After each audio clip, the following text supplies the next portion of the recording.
माओं को प्रताड़ित किया जा रहा, बहन बेटियों को प्रताड़ित किया जा रहा उनके ससुराल के द्वारा। नमस्कार साथियों, मैं आप लोगों का हमदर्द रामानंद। आज हमारे साथ सीमा जी हैं। इनका गाना दहेज गीत बहुत तेजी से सोशल मीडिया पे वायरल हो रहा है। हमारे साथ सीमा जी हैं, इनसे वो गाना भी सुनेंगे और सीमा जी के विषय में जानने का भी प्रयास करेंगे। और सीमा जी कौन कौन से दहेज गीत इन्होंने गा दिया जो सोशल मीडिया पे आजकल धमाल मचा रहा है। आइए जोड़ते हैं आपको सीमा जी से, पूरा गाना आप तक पहुंचाने का प्रयास करते हैं। बहुत बहुत स्वागत है सीमा जी, कैसी हैं आप? हम ठीक हैं, आपका भी बहुत बहुत स्वागत है। और आपके चैनल के माध्यम से जितने भी लोग देख रहे हैं, जितने भी दर्शक, सबका तहे दिल से हम पैर छू के प्रणाम कर रहे हैं। और जितना आप लोग प्यार सपोर्ट हमारे भैया को करते हैं, उसका एक हिस्सा भी हमें करिए। आप लोग के सपोर्ट से बिल्कुल हम चाहेंगे कि सीमा जी पहले वो गाना जो आपका बहुत तेजी से वायरल हो रहा है वो गाना हो जाए, फिर उसके बाद बातचीत आगे होगी। चलिए सुनाते हैं।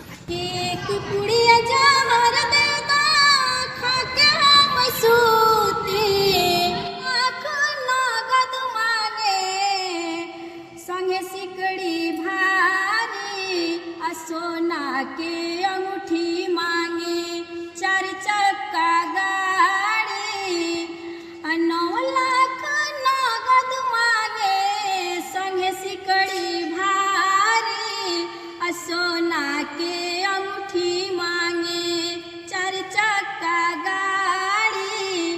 कहवा से कर्जा लेबो, करब मैनेज हो, कि कहवा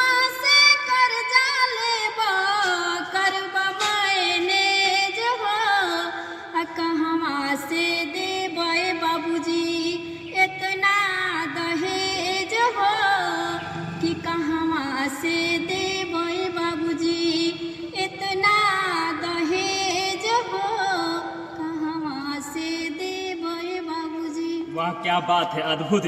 भाभी जी ने जितने भी गाने सुनाए, ऐसे भी और भी गाने जो दहेज या चुटकुल्ला, जो गजरी और गाली, ऐसे तमाम गीत है। अगर जो सुनना चाहे कौन से गीत, कौन से चैनल को सब्सक्राइब करें ताकि आपका गीत वहाँ पे मिल जाए? जी, हमारे चैनल का नाम है सीमा भोजपुरी गीत 05568।